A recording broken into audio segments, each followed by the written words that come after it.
Well, hello again, everyone. This is Video Games to the Max. We are doing a somewhat of a reboot with this, with a new co-host or a new host slash member, a returning member at that. This is Marc Morrison. I've been here for a while. The returning person is Daniel Anderson. Hello. It's been a while since I've been able to do this regularly, so I'm looking forward to it. Yep. See how long this one lasts. Yeah, Sean had to bow out for work reasons as well as myriad of personal reasons that I'm not going to get into. So, yeah, the format's going to be largely the same. Hopefully, at least for this episode, we'll think about what we do going forward. Yeah, we'll recount what we've played ourselves, and then talk about some of the news we've missed over the past three and a half weeks, and some of the news that's been breaking recently. So, what have you been playing? Well, I haven't been playing much here recently. I did run through Truck to Yomi, which was I enjoyed, and I've been messing with Uridian Chronicles here recently. Just haven't gotten very far in it, but just been playing around with it and enjoying it so far. So That's the not the real game per se. That's like the action platformer game. yeah, and I've seen people saying that the items that you get on this can carry over to the real game. Okay. I'm not really sure how well that's going to work, but just a little bit I've been playing has been entertaining so far, and it's helped me kill a little bit of time here and there, so I'm happy with it. Yeah, I don't know about you, but I haven't been playing anything good, like really recent or good, especially since Elden Ring came out and destroyed my gaming life essentially. I finally finished up Deathloop. This has been hanging around for a while, and I beat Mass Effect 2 Legendary Edition. That is how bored I am. I'm playing Mass Effect, Well, if which we're going to talk about being bored, I have been messing around with World of Warships and Mech Warrior Online again, just trying to, because I've been that bored, and then I yeah, Trek to Yomi and Uridian hit, so I started playing those more than anything else. But I can't get into the Elden Ring games right now because my work schedule is I get work 4 overnights of 10 hours and then 3 days off. So that 4 overnight 10-hour shifts kind of kill any timing or ability skill that I got in the game. And it feels like I'm starting new from scratch with any type of game like that. yeah. I think the nice thing about Elden Ring is you can kind of just keep going back to it, or at least I did. But yeah, it is still a commitment, to, like because your skills will wear off, if you don't play it for a little while. I started playing SnowRunner again. That's how bored I got. Last thing I'll mention, I guess, as far as like playing, I picked up two old PS1 games, Rival Schools and Thousand Arms. PS1 games are expensive nowadays. Those games were over $150 each. I believe it, and it's part of the reason why I don't collect old games anymore.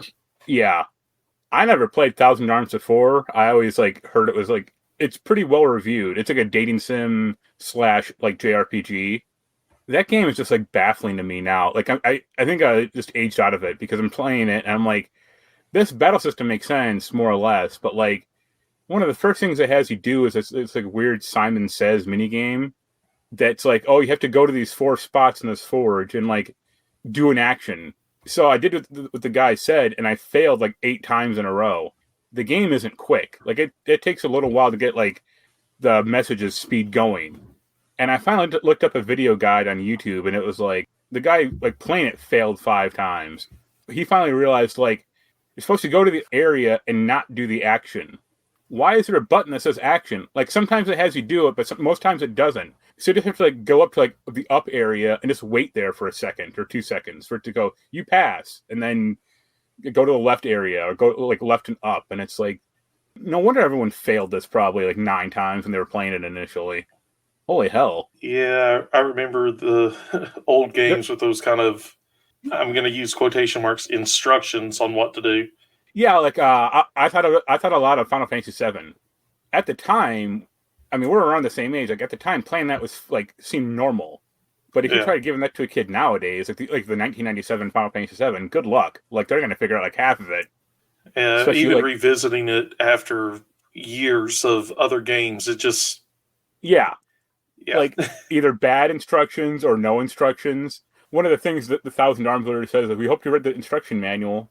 I mean, I at least have it, but hell no, I didn't read it. Like, come on. Yeah, it's really amazing to look back and think this is why video game strategy guides were Existed. Yeah. necessary for a lot Yeah. of games, because they do. It's not a matter of not being good enough to figure out what to do. It's that steps got left out of the instructions, or steps got left out of just the game in general, and it would take forever to figure it out, or you just get lucky. Yeah. Or so maybe one of your school friends like stumbled on the answer and like, oh, you just have to do this. And I say, oh, I wish the game had told me to do this in the first place. I remember that was Sonic the Hedgehog 3. There's an area in like the casino level that is like, if you get, and it's required to go through it. The game doesn't tell you what to do at all. Like I got to the point when I was a kid, I had to call like the Sega helpline. And it's like, how do I get past this fucking red barrel? And they're like, oh, just press up and down. Cool. I wish the game had told me that. Yeah, or Castlevania 2, I think, with the tornado. You have to go to the certain spot, equip something, and then duck down, and then a tornado comes and takes you somewhere else. Nothing tells you to do that. That's honestly, that's a lot of Deathloop as well. Like, it's funny because I see a lot of people like reading guides in Elden Ring, and Elden Ring does kind of need a guide for like certain things, but like, I was way more confused with Deathloop about how to do certain actions or like how to do certain leads. And I'm like, this game doesn't really tell you how to do most of this stuff. So Google, here we go. Anyway, onto the news. We're going to go somewhat reverse chronologically because we've missed some stuff in the past 2 weeks that have been somewhat noteworthy. So we're going to start with the oldest first and then go for the newest will be later on. So starting with the biggest news probably in the past 2 weeks is Square is largely ditching their Western studios. They are basically selling their Crystal Dynamics, Eidos Montreal, and a few other Square-Enix Montreal to Embracer Group for $300 million, selling the studios and the IP, which the IPs are like Tomb Raider, Deus Ex, Thief, Legacy of Kain, kind of. Also, the Marvel stuff is probably going as well, assuming the rights Marvel okays the rights sale, at least for now. They are keeping some of their Western stuff, Life is Strange and like Just Cause, which is really baffling to me, and Outriders for some strange reason as well. But Square is selling this stuff basically to fund new studios and blockchain nonsense. Yeah. Do you have any thoughts? Well, my first thought when I heard this is this Square ditching a bunch of Western companies so they can eventually be bought up by Sony? Because I really don't see why they would want to get rid of... I can understand selling the studios, but just getting rid of the IPs and for the price just doesn't make sense to me. I mean, you look at, what did Microsoft pay for Activision Blizzard? It was over $1 billion. Oh, yeah. And well over. Granted, Activision Blizzard is a big company, but this seems like they were just trying to ditch it as quickly as they could. Yeah. And so I feel like something else is going to happen regarding it. Now, I don't know if that's going to be Square-Enix getting bought up by Sony, or they're just wanting to get out of not having a lot of Western studios. But again, just getting rid of the IPs alone, there has to be a reason for it. And no one really, anything they said doesn't really make sense. The Microsoft buying Activision one is $68 billion. And Embracer buying Gearbox last year was like $1.3 billion. And no offense to Gearbox, they are not worth $1 billion over Crystal Dynamics and the other studios there. No, I mean, something else is going to happen. I don't know what. It might be a year from now when we find out the reason for it, but there was something happening with it. Square always blame like poor sales on like their Western games, like especially like Avengers and Guardians of the Galaxy. Yeah, but I mean, anybody that played those games know there were a lot of problems with them. And it wasn't because it was from a Western studio. Yeah, I mean, if anything, I would lay a lot of the misfortune on like marketing or like PR. Yeah, especially for Guardians, which actually is a decent enough game, but like that E3 thing was such a disaster for them. Well, I'd say it was more Avengers that really kind of killed Guardians of the Galaxy, because Avengers was so poorly managed and rolled out from the initial announcement to the life of the game. Yeah. And then you say, the same people that did this, we now have a Guardians of the Galaxy game that's going to be similar to it. It looked very similar when they first showed it, and it's like, great, another one. Yeah. The weird one is they mentioned like Legacy of Kain. Is it one of the IPs going? Because Crystal Dynamics owns it. And it's like, that's cool, but we're still probably never going to get another Legacy of Kain game ever again. Or if you do, it'll be an HD remake. I think we might get you could probably see an HD remake testing the market to see if there is a market for the franchise still, or if it's just nostalgia. Yeah, the last one was the last like official Legacy of Kain game was this game called Nosgoth, like this like multiplayer arena shooter on Steam that was terrible. And it's like, who okayed this in the first place? Like, people like that franchise for like single player story based games, not for vampire versus human people. Yeah, I mean, you look at just the fact that they're getting rid of Tomb Raider. That's still a valuable franchise. Which they just announced a new one like a month ago. Or, we're working on the next one. Yeah, and I mean, the price is just so low. I really feel like it has to be Square-Enix just wanting to move away from Western studios and Western style games. Yeah, but the funny thing, like, I don't mind, like, Life is Strange is one thing, because that's still pretty critically, like, high. But them saying, we're keeping Just Cause. And it's like, why? Like, did you not play the last one? That was terrible. Yeah, I don't get it. Believe me, I would much rather have a new Tomb Raider game than a new Just Cause game. Yeah, the only thing I can think of is maybe Just Cause is, I don't know what it's doing in Japan, but maybe it's doing well enough in Japan they want to keep it. Yeah. Or they just need more. Square always does this like weird stuff. Like, they make these like gambles on games that don't pan out, and then they blame the game. Yeah. And it's like, don't make the Final Fantasy 15 multiplayer game. Who okayed this? Like, it came out and it quickly went away because it was like not great to begin with, and then no one played it in the first place. Yeah, it almost seems like, hey, we got to get some type of multiplayer game out for Final Fantasy, so let's rush this out because it's Final Fantasy, it'll work. The same thing as, hey, we'll put Final Fantasy on this CGI movie, and because it says Final Fantasy, it'll be great. We all know how well Spirits Within did. Yeah. Moving forward a little, Blizzard announced a new Warcraft game with Warcraft Arclight Rumble, which is, I watched the trailer, it is the most Clan of Clans looking copy thing ever. Do you see it? Yeah, it really just feels like they're throwing like spaghetti at the wall and seeing what sticks. Yeah, it's like, well, this works really well on mobile devices, so let's just throw it out there and maybe we can get 1,000 people to play it regularly and spend a bunch of money on it. It reminded me of Heroes of the Storm. Like, them just kind of chasing a trend. Yeah. Of, hey, there's already an existing game genre. Maybe we can do it better. But except for Overwatch, they don't. They used to be like the leaders or, the innovators. Now they're like chasing everyone. Yeah, and I hate to say this, but how long until it comes out or they announce a PC port for it, just like Diablo Immortal? I'm actually sure it's coming, They'll have to figure out a way to like make people not cheat at the game, but that's coming for sure. Yeah, it's just like you said, I think it's just chasing the trend and trying to make some quick money from it. I was just gonna say, it also makes me wonder: is Blizzard really hurting for revenue that badly right now? Because they actually are. That's what I was thinking. This just screams desperation play just to try to get some funding in for the studio itself. I think I watched some video by a YouTuber named Yang Yi, and he was talking about how like Blizzard's revenue went from like 2.3 billion to like 1.6, and it's like, that's not an insignificant loss. Like, That is huge. Yeah, it's just there's so much going on with Blizzard right now, and they don't have games. Yeah, Diablo Immortal is not. I don't view that as a big release coming up. No. So what's the next big release going to be? Overwatch 2, Diablo 4?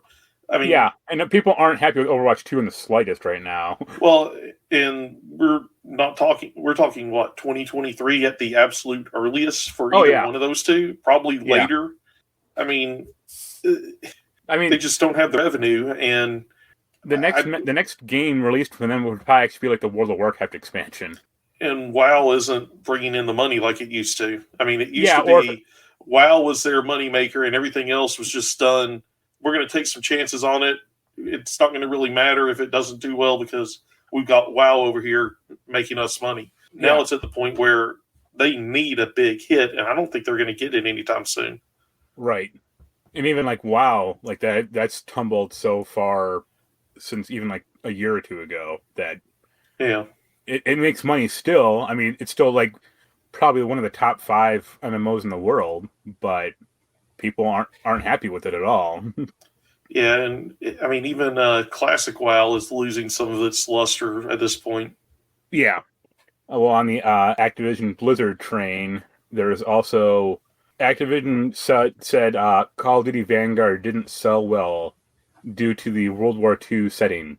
Didn't sell well for the setting and because it didn't a lack of innovation impacted the game. This seems like Activision Blizzard is saying, no, no, no. Call of Duty is still valuable. It's just because we went back to World War II. That's why it didn't do well.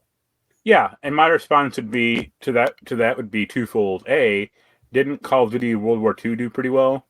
Like, I think it did. I mean, it wasn't like one of the top Call of Duty games, but I know it made some money. Yeah, But and I mean, correct me if I'm wrong, but wasn't there some big revelation about Blizzard and Activision that happened last year that might have also hurt sales? yeah, Just that's an the other thing. idea. I can't remember exactly what it was, but I think there was a lot of other stuff going around causing the game to underperform other than it was set in World War II. Yeah, they did a complete deflection on that. Like, oh, it wasn't that. Like, they didn't even mention that, but like, oh, it wasn't our sexual abuse scandal or anything like that. It was just World War II is what hurt the game, and I actually think they're kind of almost partially right in a sense because like the story in that game is bad because it's like very present day politically charged, which didn't exist in World War II. There wasn't like some like rainbow coalition in World War II, like a World War II squad of that. And I know a lot of people didn't like that. Well, I mean, if you're going to make a historical game, try to make it as historically accurate as you can. Or like lean into it not being historically accurate. Yeah, I mean, don't do a little. Like, Inglorious Bastards is not Yeah, historically accurate, but it's fun. yeah, and you don't sit there and think, no, that didn't happen that way as you're watching the movie. It's wow, this is so over the top. It's hilarious to watch. Yeah. You either have to go completely over the top, or you have to try to stay fairly accurate, because otherwise it takes people out of the immersion of it. Yeah. It's just like a deflection. And I didn't mention this, but did you see this is going back to Blizzard for a second. Did you see their like weird diversity tool metric thing? No, but I'm not even gonna. I don't even want to touch that because it just seems like I'm gonna make a guess. I haven't seen it, but is it just, oh look, we fixed our problem. We're good now. Almost, yeah. It's basically like, oh, if you are it's on like I don't know if it's a weighted scale, but on a scale like, oh, you get +5 points for being a woman, or +5 points for being handicapped or disabled, or it's like has other like weird metrics for like a whole host of different things, and it's like they like it came out and immediately they were slammed about it because of how stupid it was, and they had to like come out rush right out and say like, oh, we're not using this for any developing games. But it's like, Sure, you're not. Yeah. Yeah, and I mean, Activision and Blizzard have so many problems right now. They really need this Microsoft sale to go through, and as much as I hate to say it, they're probably going to have to rebrand Activision and Blizzard at this point and just get rid of the names. It'll be like Microsoft LA or something. Yeah. Yeah, Microsoft Austin, or they'll go back to the old Sierra name. Yeah, and I mean, at least that would most people would know, but it would at least get rid of that initial. I mean, right now, if you say Activision Blizzard, the first thing that comes to mind isn't WoW or Diablo or Overwatch. It's they're in trouble. Yeah. Well, one company or one game franchise not in trouble at the moment is Metroid Dread, with it being the best-selling Metroid game in the 30-year franchise. It managed to sell 2.9 million copies as of March, only within like a year of it being released. That's pretty good. Yeah, I mean, it's a combination of a good game, a well-selling console, and established franchise. I mean, it hits all the boxes that need to be checked for a established franchise to have a good release. I mean, you think back to Metroid Prime, and you think back to the console that it came out on. I'm willing to bet I don't have the numbers in front of me, but I know the Switch has sold a lot more consoles than the GameCube did. Oh yeah, I mean, I think actually the Switch is on track to be the number one selling console for Nintendo. And I mean, when you think about that, if you have let's say you have 3 out of every 10 people buying the game, you have so many more people that can buy the game. It really has to sell better, or there's going to be a problem. Also, like, I don't know about Nintendo of Japan, but Nintendo of America actually got behind the game and like promoted it. Yeah, which helps because I mean, it's funny that like Japan Nintendo still doesn't get Metroid at all, and like they begrudgingly made this game or like authorized this game to be made because they didn't even make it. It was Retro Studios. Yeah, so, like, I mean, you're going to have culture issues where some cultures don't understand it. It does better in one area over the others, but if it's doing well, just say, okay, it's doing well, let's do it, and still promote it because you never know what can happen. You know, it's like that Kid Icarus game that they tried to like come out with, and it's like this is a bad game, but someone wanted it. I think maybe the Japan side more wanted it than American, and it's like, okay, you got it, but no one cared. Yeah, what was it? Kid Icarus was a NES game, and it wasn't even one of the NES games people think of as like big Nintendo games. But it was like NES and Game Boy, and that was it. And then like 30 years later, they made a 3DS one. And wasn't it a launch title for the 3DS? No, it came out later, but it had to come out with the Circle Pad. Like not the Circle Pad. It came out with the 3DS stand. Okay. Because it was only, I think, on the new 3DS. That's what it came out on. I remember when it released, there was a lot of advertising for it. You would think it was going to be a big game. And then I got it and I played it and I'm like, well, it wasn't bad. I mean, honestly, I never played the original NES game. My only exposure to the character was that awful Saturday morning cartoon with I got that. As one of the characters. Captain N? Yeah, Captain N. I actually have that in DVD. Yeah, I mean, that was the only thing I had in my mind forever as to the character. Yeah. I knew it wasn't the same thing, obviously, but I mean, I would say Captain N is closer to Kid Icarus than that game they made. Yeah, I have all of the old weird like cartoons based on video games, like Sonic, for example, or like a lot of the Super Mario Brothers crap. Yeah, I remember watching the Super Mario Brother cartoons and just whatever there was on Saturday mornings. Because growing up, we'd always have to clean on Saturday mornings, so I'd put whatever I could on as background noise while I had to clean. Well, speaking of cleaning some old copies of games, Gotham Knights is not coming to old consoles anymore, which means the PS4 and Xbox One versions are being canceled. Yeah, I'm not really surprised. Yeah, the game is still expected to come out on October 25th of this year. We'll see if they hit that. Didn't it hit last week that it got delayed again, or am I thinking of other games that... Oh, it might have. Let me check. Still October 25th. Yeah, it's not coming out this October. You might be thinking of Suicide Squad. That was the one that got delayed like 3 weeks ago or 4 weeks ago or whatever.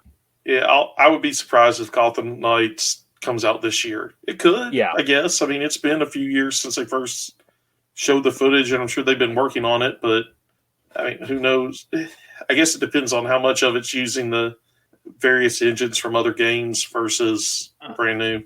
I think about Arkham Knight, the last Batman game, because that was like a PS4 and Xbox One like launch title. Yeah. And it's like, imagine if that game had to be forced to come out to Xbox 360 and PS3. That would have been a disaster. Yeah, and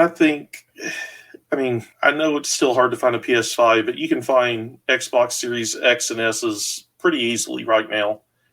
I've actually seen not new, but I've seen a Mhm. lot of Xbox S's for sure used, and even some Xbox Series X's used. I've seen a lot of S's new. Like I can, if you go out to Walmart, like my local Walmart, the Best Buy near me, I've seen them there. Amazon, Amazon and GameStop. I usually find that they have S's in stock, never the X. But I have a Series X and I'm happy with it. So Yeah, I mean, it's a I great was just console. I was at a used store like a few weeks ago, and they had like I think two Xbox Series X's for sale, and it's funny because they had one was 500, and the other one was like 470, and the 470 one came with the box, and it's like what, like your pricing may be a little off here, but I appreciate it nonetheless. Yeah, that sounds like somebody assigned it the wrong price point or something. This is more of a Sean story, but we'll talk about it for a second. EA and FIFA have officially split up. This has been rumored for a little while, but the partnership is over. EA is now rebranding their games to be the EA Sports FC, and FIFA has vowed that they're going to make the only official, authentic sporting like soccer game in the future. I don't know how. Do you care? Uh, so I'm not a big soccer fan. Yeah, I will say I know that FIFA has been seen as a flagship, not necessarily in the U.S. but around the world. yeah. There were a Like lot of it. I mean, I equate it to Madden. Basically, there's not a yeah. lot of innovation being done. A lot of fixes aren't being done to the game. It's basically a roster update every year. It has a general level of medium to high quality, but it's diminishing returns, and yeah, they don't. It's not innovative per se. And I think it's going to be really hard for FIFA to come out with a rival game. Well, it's like who can they task with it? It's either Sega, like 2K, Yeah, not Sega. I mean just 2K in general. Uh, Konami. It'll be that awful free to play game. They'll actually work on that and make it a FIFA game, and that'll yeah. I be. mean, the only other thing I can think of is maybe they can get Sony to be interested in doing it since they still do the MLB game. See, you say that, but I don't see them if they did that. I don't see it being multi-platform because I don't think like Sony's happy to have the show, on an Xbox One or Xbox platform necessarily. That it isn't, forced to do it. I think it's more they're happy with it as long as it makes them money. Yeah, I yeah, mean, they know that most people are not going to. No offense to anybody that's a baseball fan, and I'm a baseball fan, but I'm not going to buy a PlayStation just so I can play the show. yeah, I mean, if you're going to get people, if you put it out there and you're going to get people to buy it because it's on a console they didn't have and it's something different that they haven't gotten to play in a while, why not do it and make some money doing it? I mean, I think they're big games, they're big franchises. They'll still keep exclusive, but I could see them putting out a FIFA game on Xbox and Nintendo if they can get it to work. And I don't think they think about it much as long as it makes them money. if Microsoft made a shuffleboard game and only on the Xbox, and I have to get an Xbox. Uh, Yeah, now, I don't know. I don't think it's gonna hurt. I honestly don't think it's gonna hurt EA, and I don't think FIFA. I mean, I'm sure Well, I they'll think have somebody want to make a FIFA licensed game. I just don't know if it's going to be a good game or not. I just don't. It won't hurt EA. Like it'll hurt them a little in the short term, like the first year, like a FIFA game that ever comes out, because they'll go into a store and say I want FIFA, and they'll get like the crappy game. I just don't think FIFA had in to like negotiate a good partnership. No, and Because, also, I mean, if you look at EA right now, they got the infrastructure to come out with a EA Sports FC series game yeah, next year. So FIFA is not going to be able to get a game out in a year. it's like Something crazy happens. So it's going to hurt EA even less than that because it'll be the only main soccer football game that's out. it's like when WWE yanked their games from Ukes to give it to 2K. Yeah. And now, Ukes is now making the AEW game. The jury's still out on that. Hopefully it's good. But yeah, it took them several years for them to get the infrastructure up to make that game. I'd be shocked if we have a FIFA game within 2 years. The only way I see that is if it's like that Konami eFootball thing, just like a quick rebrand, but they're not going to do that. Yeah, I don't think And that would be what they are looking for. yeah, and that thing is such of like low quality anyway that FIFA itself wouldn't want to do that. Yeah, Have you heard of WATA? very little. Yes. I know what you're referencing. I've heard Yeah. about the lawsuit, but that's been the big when the lawsuit was first brought was the first I'd really heard of WATA. Yes. A guy named Carl Jobst did some videos, I think last year, talking about some of their more unethical business practices. And now they have since been sued by some lawyers and other clients. A few things. The first is WATA is a grading company for video games. Like you send them your game in, and they look at like the condition of it and give it like a numbered grade up to I think like 9.8 or 9.9. Right. And they are like massively backed up at the moment for grading. So they have a service where you can like basically pay to jump ahead in their queue. I guess that jumping ahead has been broken as well. So if you say like, oh, jump me ahead and I'll pay you $40, like it doesn't actually happen. If it does, it still is not within their like allotted time frame. Yeah. So that's one issue. I would say egregious issue really is that like they are supposed to have rules set in place that like WATA employees cannot sell their own games, graded games, and they do. At least not all of them, but some have definitely done that. It's been actually like proven. And also, like, they are in league with a auction house company, Heritage Auction. They are the ones funding WATA. And it's like, don't you think there's some collusion happening here? One of the things that was brought about last year was, I think, a sealed copy of Super Mario 64 sold for $1 million. And it made all these, like, gaming headline for, like, websites.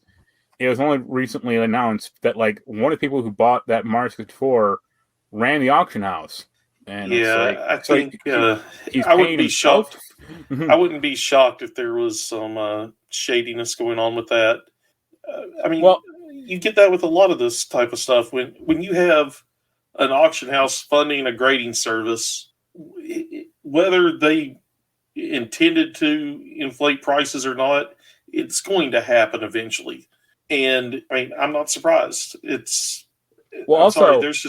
I'm sorry. I don't think sealed copy of Mario 64 really sold for $1 million.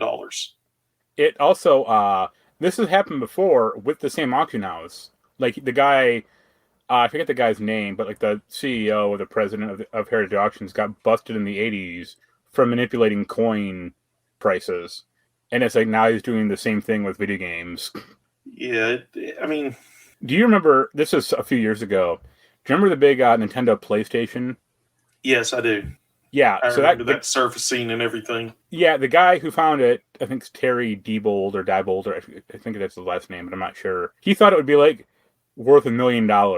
And I think he said like some Saudi prince offered him $1 million for it, and he said no. And he went with Heritage Auctions and he sold it for like $375,000. And it's like, to me, that's like evidence number one that something shady is going on there. Like, well, I mean, It could be. It could just be that.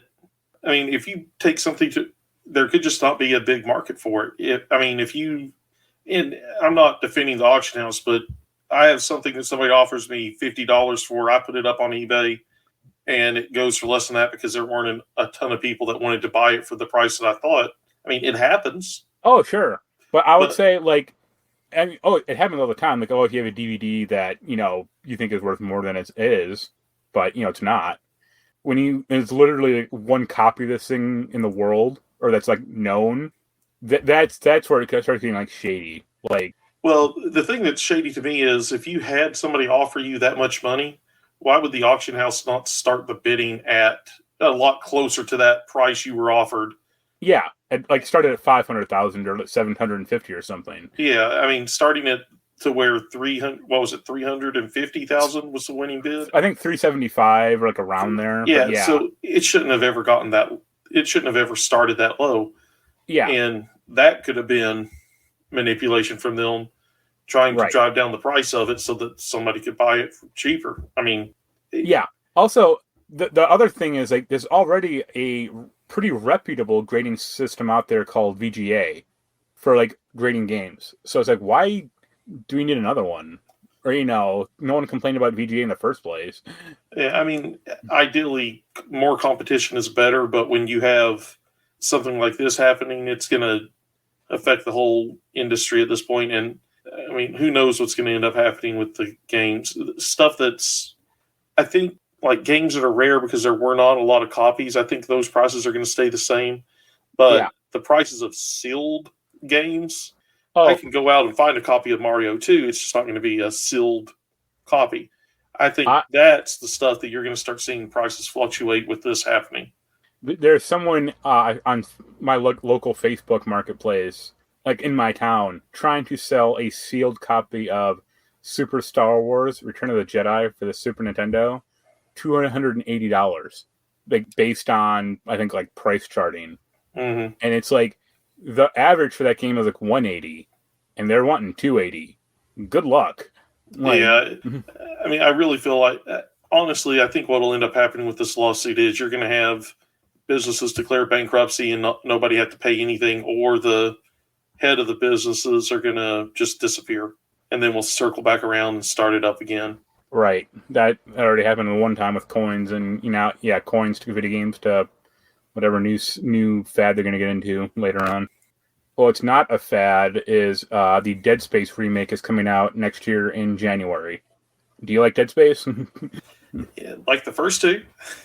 I tried to play them, but I played them on PC and it didn't work well. Yeah, I got them during one of GameStop's sales that he used to have, where buy five Yeah, games under $20 and get so many free. right. I mean, they're good games. I like survival horror. I hope that the remake does well. I'm kind of doubtful because it seems like horror games right now are kind of a limited market. You have people that are really big fans of horror games, and then it's hard to get somebody new into it if the game is not perfect. And Yeah, I mean, look at like Alien Isolation as an example. Great game, well made, but because it was survival horror, it didn't do as well as it could have. yeah, That's kind of what I'm worried about with this. That being said, I'm going to look at picking it up because I enjoyed it and I would enjoy playing the game. But if they throw it out there at $60 and it's a remake, is it an actual remake or are they retelling the story in a different way with new characters? it's a remake. Okay. It's just completely. I mean, it's basically a new game with the same story and the same Yeah. map layouts and everything. But So I really hope that they don't put it at $60 because yeah, that's going to hurt sales. well, I mean, like they did it for like Resident Evil, like those remakes, like 2 and 3 at least were. I think 2 is 60 and like 3 was like 40. But I mean, again, those are really. I wouldn't put Dead Space in the same category as Resident Evil when it comes to Yeah, selling. And even then, Resident Evil has started going a little bit more action than at this point. I mean, not to say it's not horror. I mean, it leans more. They put more action in it than they used to. yeah. I didn't put this in the doc, but we'll talk about it for a second. Do you have any? Do you know about the new Silent Hill Silent Hill rumors that like that Konami is going to make some big announcement that they're like remaking 2 and there's supposed to be like several new games in the franchise coming out soon or whatever. Yeah, I saw that, and I mean, I have thoughts on what they're going to do. I think remaking 2 would get sales because it's a big name, known to be a good game. I think where they talked about some of the smaller games that they're doing, I think we're going to see it's going to be in license with the new PSVR, the PSVR 2, because Resident Evil did fairly well with, I think 7. Yeah, 7 was a VR Yeah, one.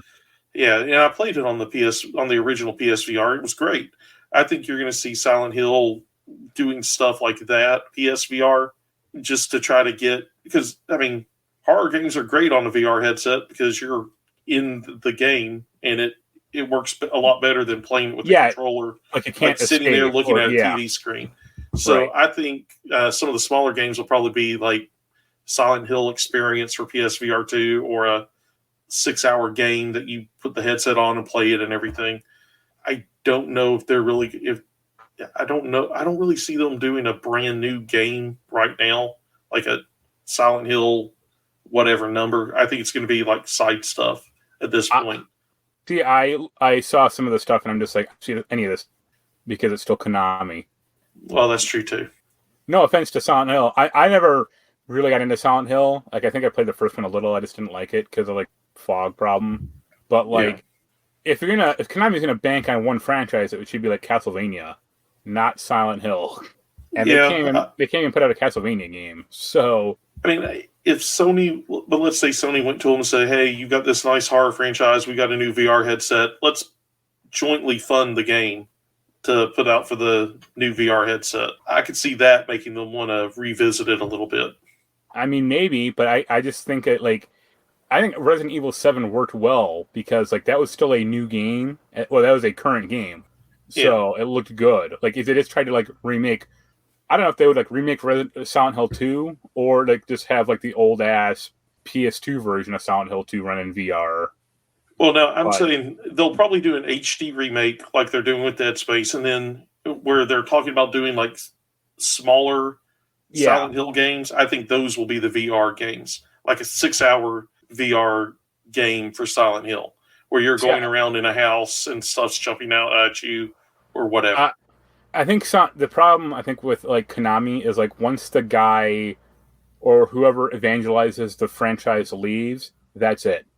Like, you know, when Kojima left, that was it from Metal Gear.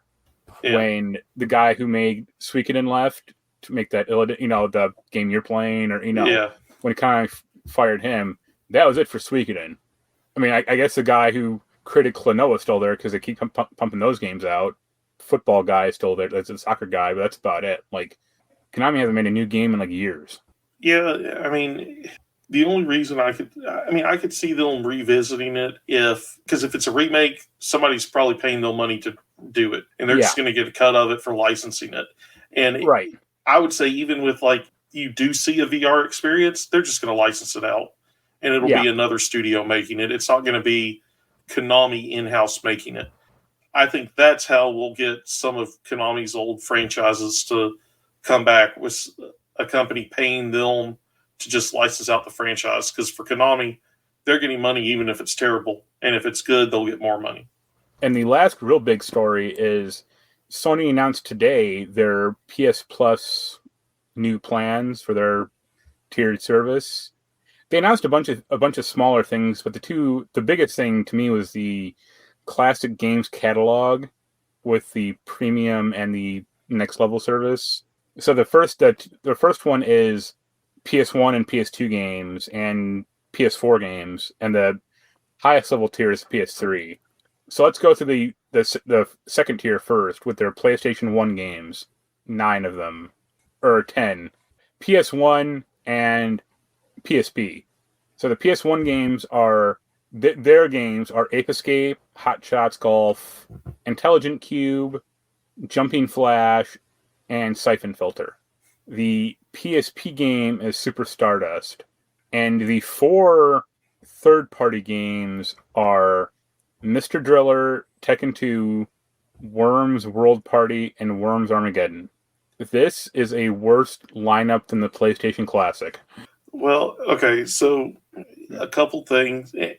Just to defend Sony a little bit here, it's going to be very hard to get a lot of PS1 games for this because who knows where some of the licenses are. Obviously, the original Resident Evil, games like that are still with the original companies, but if you get, we'll use for PS2 games, just as an example, Legacy of Kain, I think it was PS1, and then they continue the franchise on PS2. Square just sold it off to another company. So even if they had an agreement with Square, now that's gone. Right. And so I'll defend them a little bit with that. As you get further back, it's probably harder to get the licenses for those games. So that's valid, but Sony still made games. Right. That's the part that you can't really defend unless they're going to try to say we're going to just cycle games on and off like what Nintendo's trying to do. Right. Like, where's, like, 2 Extreme, or, you know, Tomba, or Battle Arena Toshinden, or, Well, I guess that was third party, but Was there are. crap. Well, I'm trying to think of some of the other games. Twisted Metal, was that a Sony game? Oh yeah, yeah. So what about Twisted Metal? Yeah. I mean, yeah. It's just it's a that list is extremely weird, just based on. It's not even like all of their games. Like, why is Tekken 2 in that list? Like, not Tekken 1 or 3, or like, where's Ridge Racer? Like, they can't pay Namco, $1 to get that. Yeah, or like Cool Borders or Destruction Derby or Legend of Dragoon. That'd be a great one. I mean, hell, they made that. I can understand. Go on. Sorry. Oh, I was just gonna say. I mean, this is what I feel like. This is what Sony is known for when it comes to PlayStation and PS2, PS3. They get the goodwill of their fans. They think their fans will buy up whatever they put out because it's Sony, and that seems to be what happens in Japan for the most part. But then outside of Japan, people are not just going to get something because it's Sony. They want substance to it. And now, granted, this is just the classic games. I know there's going to be more stuff, but at this point, if this is what they were trying to sell me on, I would not be paying money for this. The PS2 remasters, this is that list. So this is PS2, PS4 games that they remastered from PS2 games.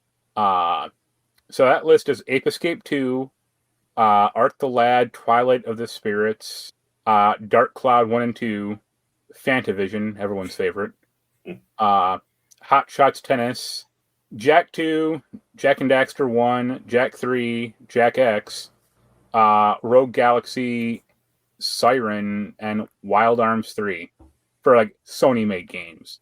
And the third-party games are, I guess these would be newer technically, because these are I think like PS4 games specifically. Yeah, these are like third-party games for PS4 games. Baja Edge of Control HD. I never heard of that. BioShock Remastered, Borderlands: The Handsome Collection, Bulletstorm Full Clip Edition, Kingdom of Amalur Reckoning, and Lego Harry Potter. I mean, there are some good games on the list. Yo, again, where is Sly Cooper?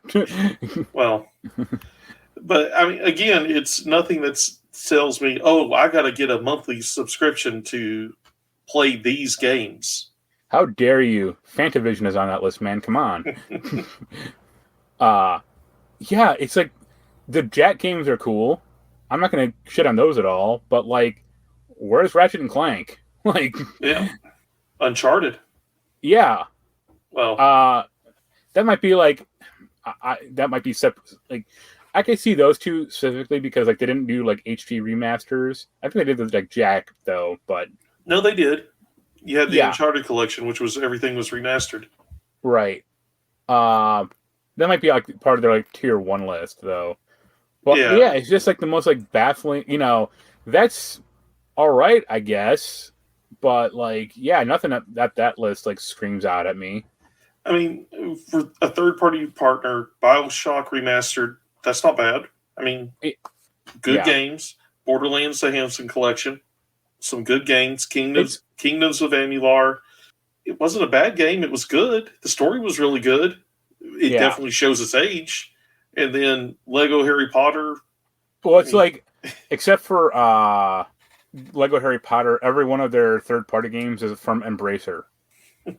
Like, why not call up Capcom and go, hey, can you get some old Street Fighter games? Or call up Namco or Konami. I mean, anyone. Like, Square. I mean, where is the PS2 version of the Bouncer? Come on. I mean, I feel like they have to be announcing more than what's on this list. Well, they have said that, like, oh, we'll be cycling games in monthly, or that old platitude that Nintendo keeps trying to never do. I mean, I don't understand why. If I was Sony, I'd be going to like Square and I'd be saying, hey, let's get the Final Fantasy games on this. We're going to pay you money to put Final Fantasy on here. We want to be the home for Final Fantasy on subscription services. Yeah. And I'm sure Square would love doing that. especially since it's all like Final Fantasy X, or those Right, old versions of Final Fantasy IX, or those didn't run in an Xbox, at least like natively. Like it right. I wouldn't be mean, they hard to could do do. it, Yeah. but The I mean, yeah. Oh, go on. go ahead and finish it, and then No, because I can still make my point after you finish it. well, I was gonna say, well, the PS3 list is a little better, but still, uh, odd.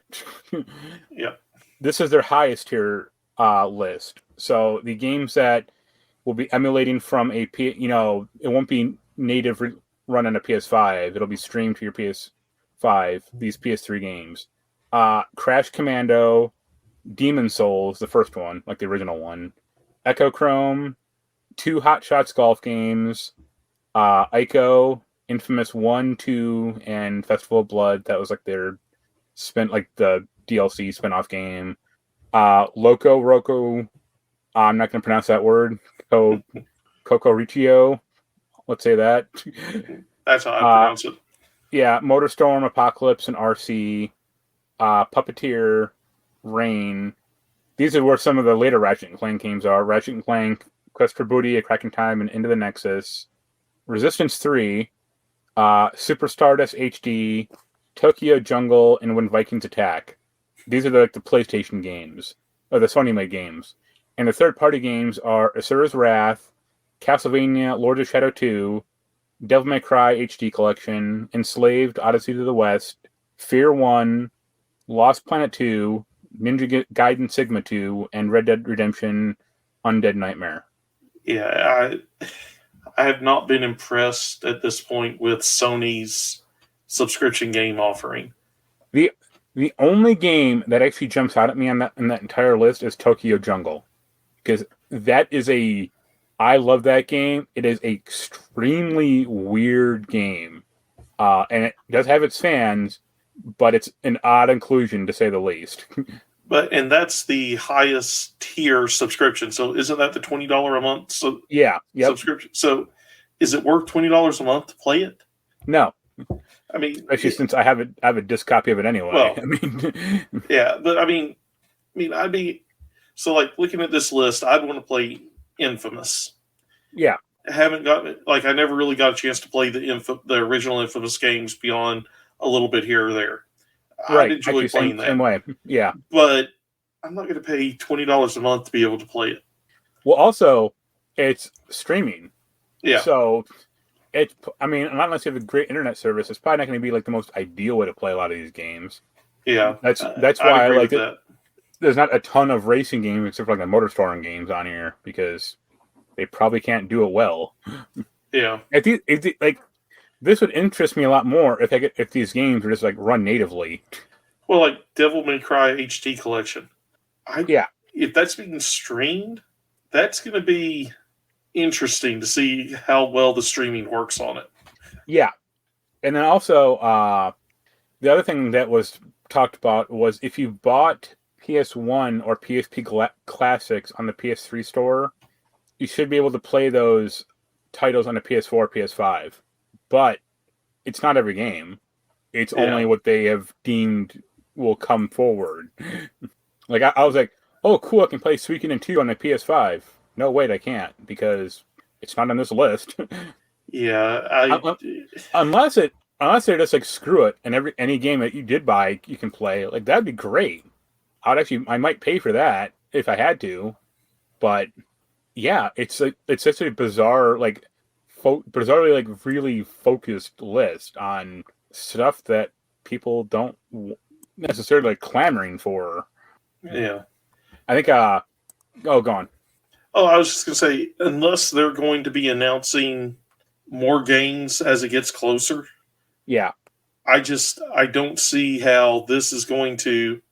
I don't see how this is going to compete with Game Pass. I know they say they're not trying to, but really, that's what it's going to be compared to.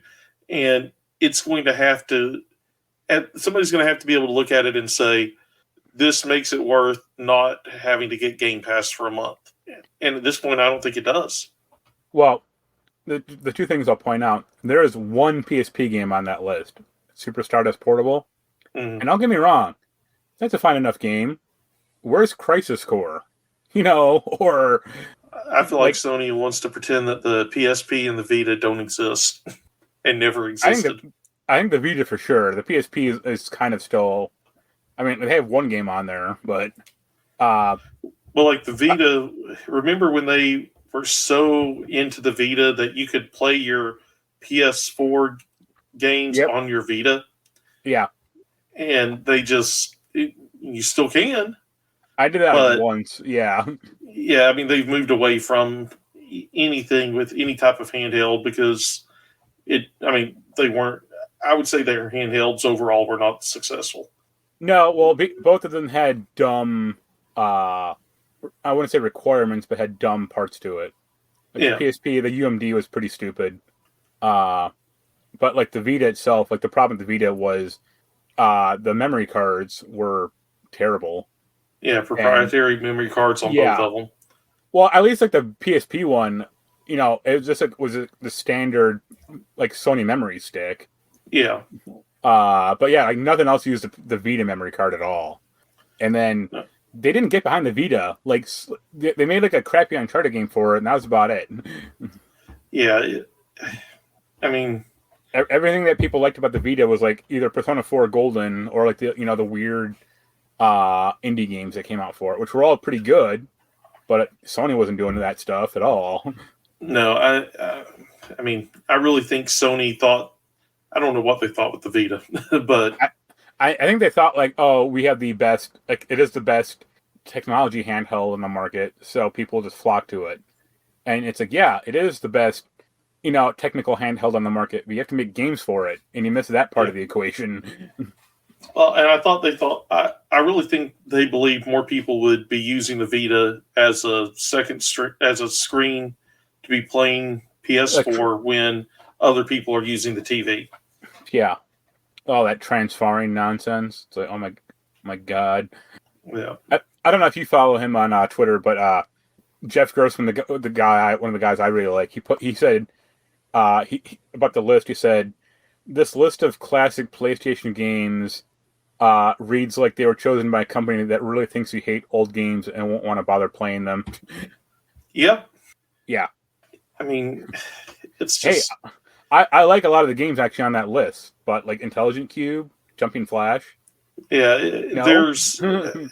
Sony has had more successful first party games on the original PlayStation that they could have selected. And they're Sony games, but they're not, they're either not putting them on there or they're not advertising that they're on there. The only Sony game I can really see not being on that list is Gran Turismo. Mm-hmm. And that's because of like car licenses or music licensing. Right. So that's valid at least. But like Legend of Dragoon, come on. I mean, and if they put that on there, people would get it just to play it. Yeah. But I mean, it really feels more like, I feel like, and correct me if I'm wrong, the original PlayStation was the thing that it had a lot of action games, but the thing that kind of made it stand out were all the JRPGs on it. Yeah. Yeah. I mean, but a lot of those weren't Sony made. I mean, it's Square or Capcom or whoever. But yeah, a lot. I would say the first PS1 was like the first big like RPG console. And honestly, I would be shocked if Sony couldn't go to some of those companies and say, "Hey, how about we put the original game on our streaming service?" Yeah, it's just sitting there. It's not making you any money. We'll put it on the streaming service. You'll get some money from it. Everybody's happy. Yeah. I don't see why it's not happening. I mean, I could see like I could honestly see Square saying like, no, we don't want to put, because they already put out like HD ports of like Final Fantasy 6 or 7, 8, 9, but like they got older games like right. Or like original, games. What about the original Final Fantasy games? Let's say the first 5. I mean they're releasing them on the Android phones, so why not just put them on the PlayStation streaming service too? Because I think like that technically is like the anthology. They have, because those weren't like original PS1 games. I mean, those like NES and Super Nintendo. But like Vagrant Story, Parasite Eve, Braver Fencer Musashi, like Threads of Fate.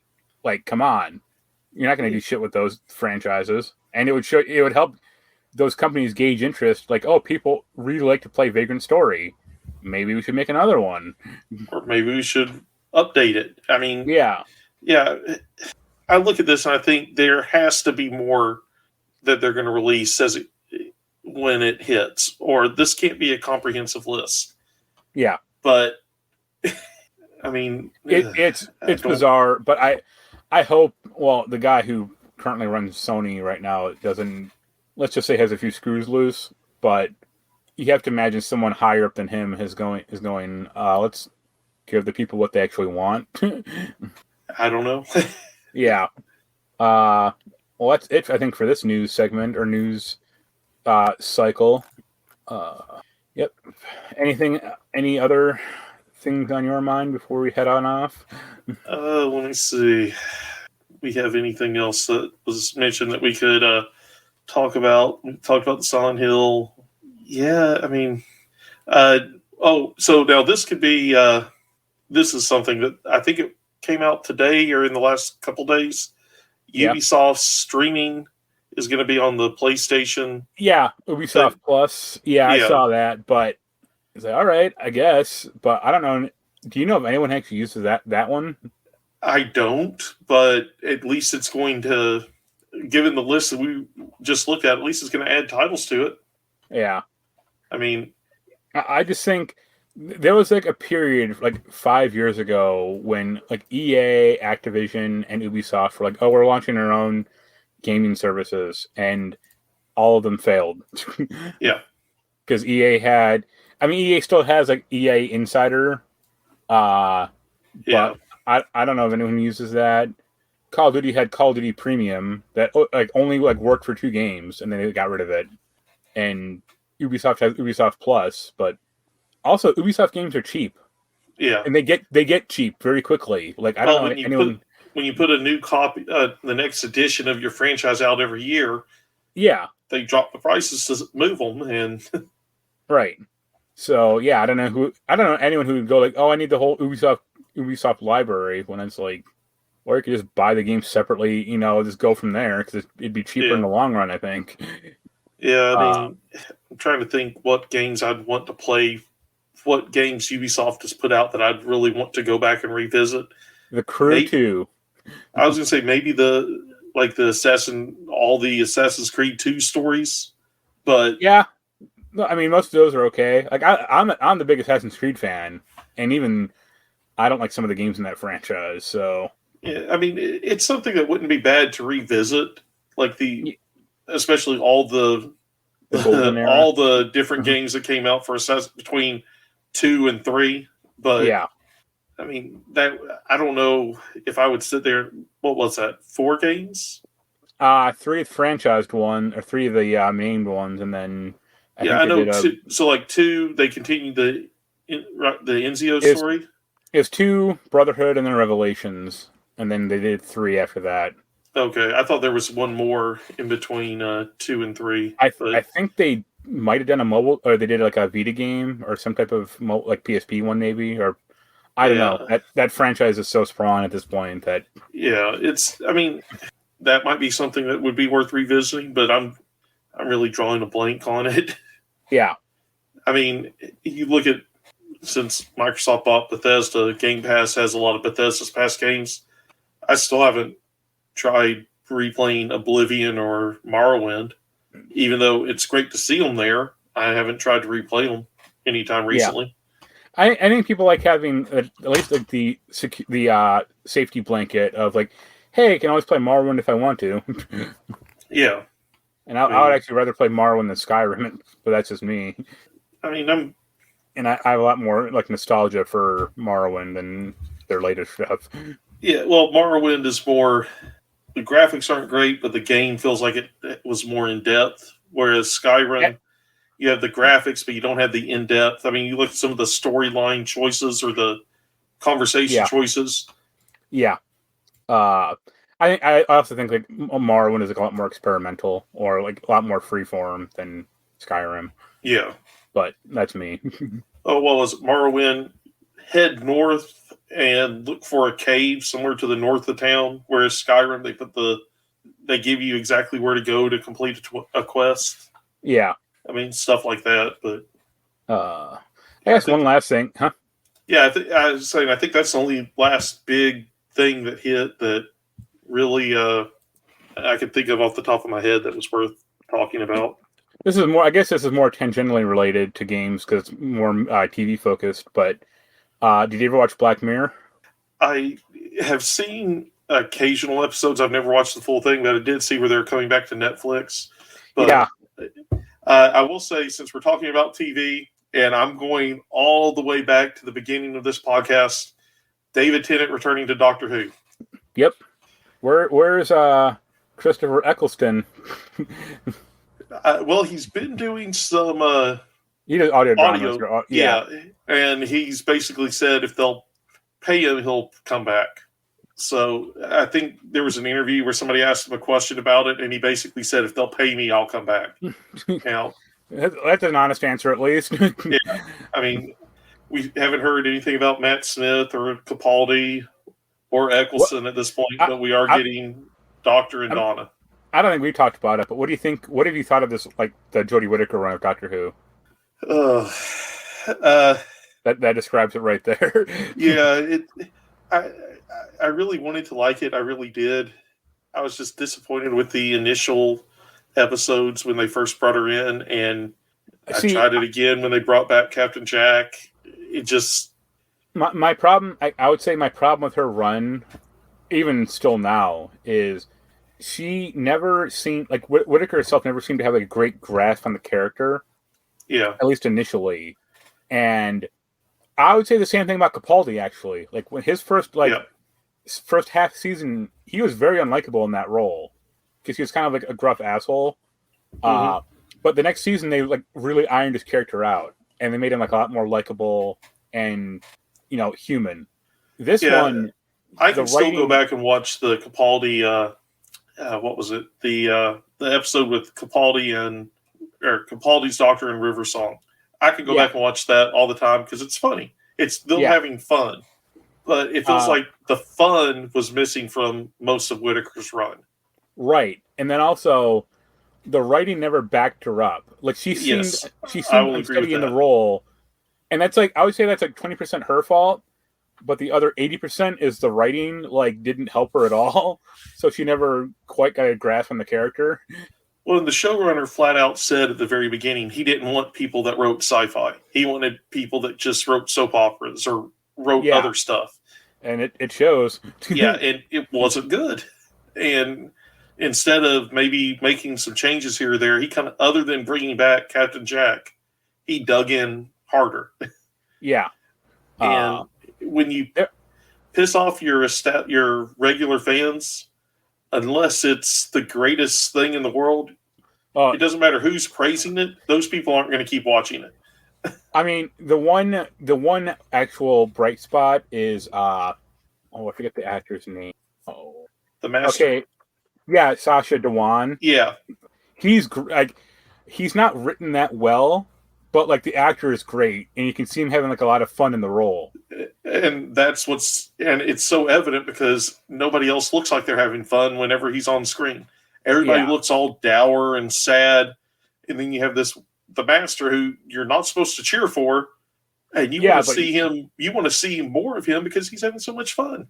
Yeah, well, that's why they're bringing him back for the finale. So leave a little on a high note. Did you see? I mean, I don't know. It doesn't sound like you watched a lot of the run. Did you see how they utterly destroyed the history of the show? Yes, I did. And yeah, that was impressive. Yeah, hey, we've got this show that's been running for 60 years. Let's just completely destroy it. It's not. They did a better job of that than even Star Trek has with Discovery and their current crop of shows. So hats off. At least Discovery kind of reset the original timeline and then they moved to the future. I can't. Props for swinging for the fences and trying to do something different, but it did not work at all. Right.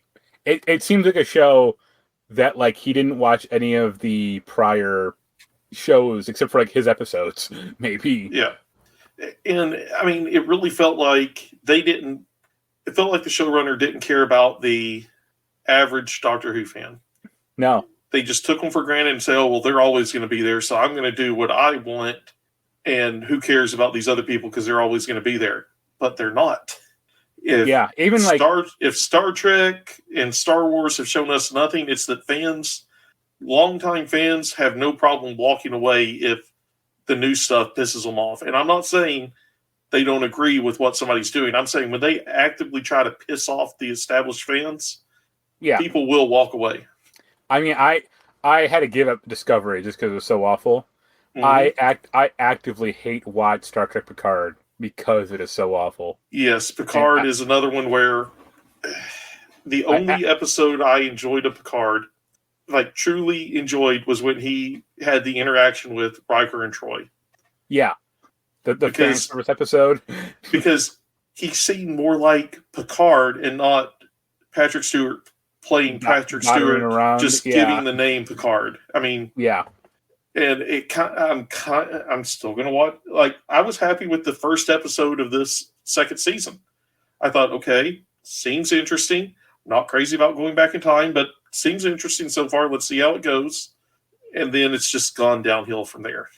The bummer about this season of Picard is it was, I don't know if it was like it was like helped like executive produced by Terry Matalas, mm-hmm. and he did 12 Monkeys, the TV show, which is actually like shockingly good. So like when they first announced he was on Picard, I'm like, oh, this might be good. And then I was like, nope, it's not. I feel like Patrick Stewart I feel like he wants to play himself playing Picard and not be Picard that he played for years during the show. Yeah. And that's where the Patrick Stewart playing himself does not play Picard well.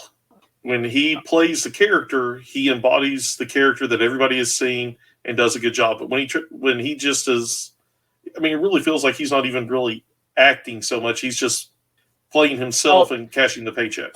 There were like at least 2 episodes of this season of Picard where he was just like lying down in like a coma for like the episode. Yeah. It's like, I get it. He's old and he's tired. I mean, he's like 81. He just wants a rest. And I'm curious about what season 3 is going to be because they're bringing back almost everybody from the original run of Next Generation. Where is Denise Crosby? Yeah, well, we also don't have Wesley Crusher in this next one either so far. So yeah, he already popped in Picard though. So yeah, I think he'll be back though. That's the unfortunate thing. I don't mind him in small doses. Yeah, except his Picard thing was like terrible. Well, I can't blame him for that because we've already seen how bad the writing has been for Picard. Yeah, Strange New Worlds first 2 episodes have been good, so that's been good. And I don't know if you watched it. I actually really liked Prodigy. I have watched the first 4 episodes. I haven't watched the rest of them. I need to. The only problem when I was watching, I enjoyed, and I'm good with it because I got my daughter who she watched it and enjoyed it. So the fact that she enjoyed it, she's a little bit younger than the target audience, but the fact that she enjoyed it and wanted to keep watching it was good. I mean, that means that it's doing what it's supposed to do. I have yet to meet somebody in person that's come out to me and said, I never liked Star Trek, but I really like Picard. If you meet that person, hit them in the head until they regain their sense. Well, yeah, but I mean, just the only problem with Prodigy is I think the main character is kind of a jackass, for at least initially. Yeah, but he actually has character growth and development, which is something that is missing from Discovery still. So over Prodigy's 10 or 13 episodes, he actually grows as a character and becomes a good person. So, well, in Lower Decks is the same way. I really hated Lower Decks. The first 2 episodes I saw. So you have the first few episodes are not representative of how good the show gets. The first episodes establish the characters, but the characters change and grow over time. And by the end of this last season, it was a really good Star Trek.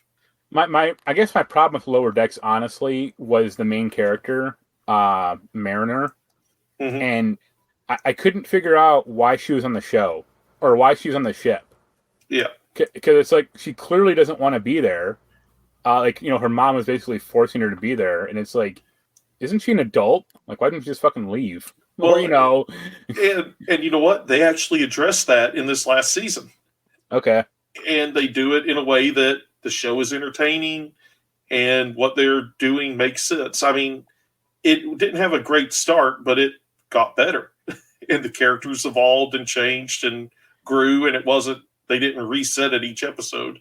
That is actually one really great episode of Prodigy. There's an episode where the main character's in a holodeck, and he's basically trying to do the Kobayashi Maru test, and his crew is like made up of old Star Trek characters. So it's like Dr. Crusher, Odo, Spock, and like one or two others, and they just like use like old voice lines, and it's awesome. And see, that shows, and Lower Decks does it too. It's showing that the people actually enjoyed Star Trek in the past, and they're putting nods to it in there. Yeah. You got almost nothing of that from Discovery, and you really don't get any of that from Picard. Or if it is in Picard or Discovery, it's like very brief, not great, or just like obvious or just terrible. Yeah, and it's like, oh god. But yeah, I mean it's early on, but Strange New Worlds is pretty all right. I'm really excited for the Orville coming back though. Yes, I'm just depressed it's canceled already, but. Well, I'm hoping that they find a way to continue it with like a movie or mini series or something small, and they can keep it going. Because I think, I could be wrong, but doesn't, and I'm blanking on his name now, and I don't know why. Yes, doesn't McFarlane own the overall rights to the Orville? He probably does, or maybe. I mean, believe me, he's rich. He could fund it himself if he really wanted to. Right, and I wonder if he could go to Disney and say, "Hey, let's do a straight to Hulu special of like 2 or 3 episodes just to keep the property around and then relaunch it later." Yeah, because the only reason it got canceled was because COVID hit. The season got delayed, the filming got delayed, and then the contracts were up in the middle of COVID, and Disney, right when they were up, Disney and Fox sale was going through, and nobody knew what was happening. So the actors signed on to other stuff. If I was Disney, I'd try to keep it around just because why not? It's not hurting anything. It's cheaper than Star Wars and Marvel TV shows, and you've got enough of an audience there that is wanting that type of show that would make it worthwhile. Plus, I actually just like the show because it's like optimistic. Yeah, like I mean, it feels like Star Trek. Yeah, like Strange New Worlds is kind of there, but like I haven't felt like Discovery is like such a downer, and so is Picard. It's like, what? Why would you want to live in this world at all? Yeah, I mean, Strange New World has enough optimism in it. I'm enjoying it so far. Yeah, and it doesn't have to be 100% optimistic, but I'll use Picard as an example. The Federation is basically evil and insular and xenophobic during the first season of Picard. Yeah. Why would you want to be there? I mean, why would you want to live in the Federation? Well, also, what is it? Like Strange New Worlds, I at least know everyone's name on the bridge. Yeah. I got through 3 seasons of Discovery, and I still don't, like, so many people don't even have like full names. Well, so what was it? In 2 episodes of Strange New Worlds, we've got more character development of the secondary characters on the bridge than we did in 2 seasons of Discovery. Because remember in the second season, the one cyborg robot lady who they dedicated an entire episode to, who had done nothing. She didn't even have a name, or like if she did, it was only on the Wikipedia. Like they had like she barely ever talked in the show up to that point, and it's like, they had this whole episode devoted to her death, and it's like, who cares? Yeah, it's really okay. Like, and you go back to Next Generation when, just as an example, you had the episode where the ensigns were working for a promotion. And even though Yeah. they had not been there in other episodes, it had more of an impact than this last one did. Each ensign or each person, the lower decks episode had an actual character, had a name, had a role, and you spent a lot of time with them in that episode. Like, Discovery was like, oh, we're going to kill this character off, and everyone's like going to make a big deal out of it, but it's not, because you never spent time with the character, except for like the brief shots she was ever in. Yeah, it made no sense. Yeah, and I the one thing I also hate about Discovery, there's no like command structure in that ship. There really isn't. Like, they have people that like, okay, like Hugh is like a doctor, but he's not the doctor of the whole ship. Or like Stamets is like the spore drive engineer. Yeah. But he's not the chief engineer. Like, that's someone else that's just not on the show, or like not ever there. Or like, I guess like what's her name? Jet Reno is supposed to be that, but she's only there for like 3 episodes out of 10 or 12. So she's not. It's just that show is very, and that show is also great because it's gone through like 5 different captains in like 3 seasons at least. Yeah. And it's like, wow. Or like when a character died, like when TNG killed off Tasha Yar, that was like a big thing. Mm-hmm. But like Discovery burns through characters like constantly, and no one cares. And they don't really get replaced. The replacements, I'm sure they're replacements, but what's the name of the person that replaced the Cyborg on the bridge in Discovery? Here's the funny part about her. So the Cyborg lady in the first season was played by a different actress. In season 2, they replaced that actress with a different one. So when they killed her off in season 2, the season 1 lady became the replacement without all the makeup and shit on. So she's just like a human woman, like a blonde lady, and she has like a last name, and that's it. Like, she didn't have like a first name, and it's like, wow. I mean, that's how bad it truly is. And here, the thing is every Star Trek show has had basically like glorified red shirts. Yeah. But like, they still had like some type of personality, or like, look at like Miles O'Brien. Like, he was barely a character in TNG, but he still was like in a few episodes and made an impact enough to be on DS9. Or look at DS9. That show had like dozens of essentially side characters that are all memorable. Discovery has barely like 2 main cast members that are like memorable, and one of them's crying all the time. And the other one is not even on the show anymore. Because I'd say the captain that was from the Mirror Universe is probably the most, or the 2 from the Mirror Universe are the 2 most well-known characters, and neither of them are even on the show anymore. Speaking of one last Discovery thing, do you know how they announced that Section 31 nonsense spinoff? That's never going to happen now. I don't think so. Especially not with like Michelle Yeoh being popular again. Yeah, I don't think it will. And she said she liked Star Trek, but it's like, then why were you in Discovery? Like, yeah. Like, really? But enough of the nerd rambling for 20 minutes. But hey, nothing wrong with nerd rambling. David Tennant's coming back is cool. I don't know if they'll get anyone else. It'd be nice, but I'd just be happy with him, honestly. Like, he was good. Yeah, he's fun. I think I would enjoy seeing David Tennant, Matt Smith, and Capaldi all together interacting. I think that would be funny. But unfortunately, they can't get John Hurt. Yeah, that is sad, because he was really good in the episode that he was in. Or who I actually really do like is Paul McGann. I want him to come back. Yeah, I mean, there's no telling what they're going to do.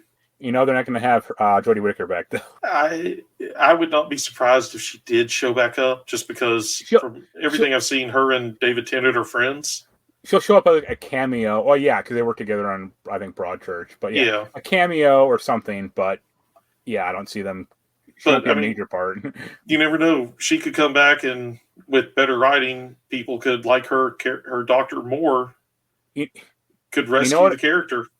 I mean, I'll leave the show, this podcast with this. This is my actual dream scenario. Is the anniversary episode happens, and you see Peter Capaldi wake up from like bed, like he's like just in like a bed, and he wakes up, goes to the bathroom, and the shower's running, or not even Capaldi. Sorry, it's Pearl Mackie like wakes up in a bed, and she opens the bathroom door, and it's Peter Capaldi taking a shower, and she goes like, "Oh, I just had the weirdest dream." Like, you were a woman, and the show was terrible, and your adventures were all terrible. And then he steps out of the shower and like slips and falls and passes away, and then he regenerates into the new guy. Oh, give it the Dallas treatment. Yes, that's the ultimate dream. Dallas Doctor Who. Let's do it. And you know what? If they actually did that, I would laugh. Yeah, it would be such a great move. But that is it for this episode, whatever number it is. We'll be back hopefully next week. I don't know what you said. Your schedule is actually pretty regular. Yeah, it's regular now, which is nice because Sean's never was. Mine hasn't been until the past probably 3-4 months. Yeah. So we'll hopefully be back next week, and we can go from there. Have a good night, everyone. Later.